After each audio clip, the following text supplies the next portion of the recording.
పెద్ద ఆయన కోటగారి వాయిస్. ఆయన మొన్న ఈ మధ్యన నన్ను పిలుచుకున్నాడు. ఇక ఎట్లుంటుందో ఒక పెద్ద ఆయన నన్ను పిలిస్తే ఇంటికి ఏముంటుందో అని వెళ్ళిన తర్వాత వెళ్ళంగానే ఆయన అరే నాన్న ఎవరు వచ్చారో చూడు అన్నాడు. వాళ్ళ అబ్బాయి యాక్సిడెంట్లో చనిపోయింది కదా, వాళ్ళ అబ్బాయి ఇంటర్మీడియట్ చదువుతుంది. వచ్చేసి చూసి హే సత్తి అంది. అంటే దానికోసమే మా మనోడు నువ్వంటే బాగా ఇష్టం, వాడికి ఏ ఊరు చేస్తున్నావు బాగా, ఒక క్యారెక్టరు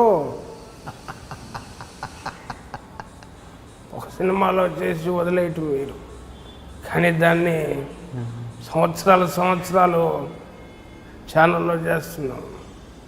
చూస్తే మా తమ్ముడు కోట శంకర్రావు ఉన్నాడు కదా, అది కూడా బాగా ఇష్టం. టీ తాగుతావా అని అంటే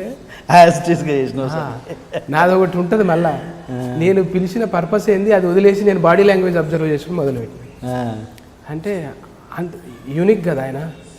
ఒకప్పుడు ఒకలాగా ఏమన్నంటే అమ్మో అవును మరి నాకే నీకేమి లేదు అయ్యో అని అన్నది వేరు. ఇప్పుడు ఆయన కూల్గా కూర్చొని ఎవరయ్యా ఆడెవడో వచ్చాడు మాకు పనులే అంతేలే అని ఇది వేరు కదా.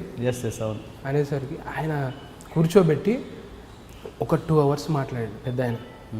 మాట్లాడుతుంటే నాకు అనిపించింది ఆయన ఇస్తున్న రివ్యూ నేను ఒక్కొక్కసారి మనం ఎట్లయినా అరే మనం ఉంటున్నామా, ఇండస్ట్రీలో మనకు ఫాలోయింగ్ ఉందా, సేమ్ రేంజ్లో మనం ఉన్నామా, లేక మనం తగ్గిందా క్రేజ్ అనుకున్నప్పుడల్లా ఇట్లాంటి పెద్దోళ్ళు కానీ ఎక్కడన్నా ఆడియన్స్ ఎవరన్నా కానీ ఆ ఇచ్చే బూస్ట్ నాకు ఆ రోజు ఎంత బాగా వెళ్ళినా తెలుసు. అక్కడి నుంచి ఇంటికి ఇది చాలు. ఇట్లాంటి ఒక పెద్ద ఆయన నన్ను పిలిచి అంటే వాయిస్ అంటే చెప్తున్నా కోటగారి వాయిస్ ఒకటి.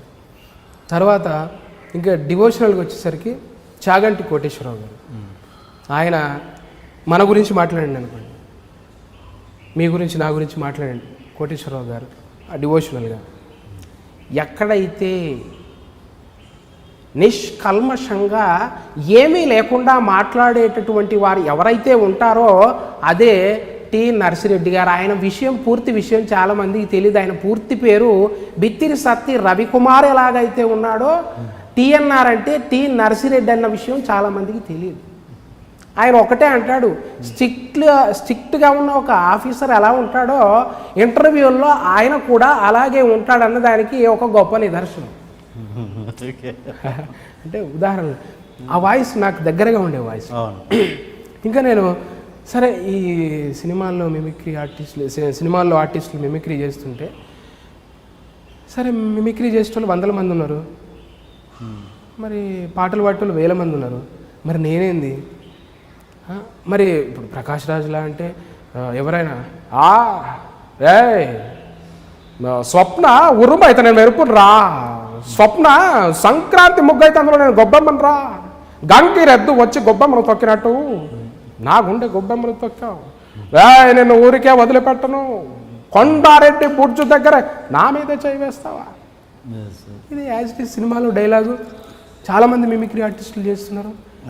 మరి సరే ఇంకా చిరంజీవి గారు అన్న ఆయన వాయిస్ అన్న, కృష్ణ గారు, వెంకటేష్ బాబుది, ఎవరైనా చేస్తున్నారు, 100 మంది ఉన్నారు. మరి నేను కూడా అందులోకి వెళ్ళిపోతున్నా అని అంటే రియల్గా అప్పుడు ఒక యూనిక్ పట్టుకోవాలి, యూనిక్ క్యారెక్టర్ కావాలి నాకు. కానీ తర్వాత చేసేది నేను ఇది అనమాట. బిత్తిరి సత్తి. ఓకే. హర హర శంకర శ్రీకర సన్నుతి మనిషికి జీవన దిక్సూచి, హర హర లయకర డమరు కడబకృతి మరు జన్మకు దిక్సూచి, మట్టిలోన మట్టిరా దేహమన్నది, వీర్యపు కనమై కడుపున పడుతూ నెల ఎదిగిన ఓ శిశువా, తనువే తొడిగి భూలో పడుతూ తెలియని పుట్టుకనేది కదా.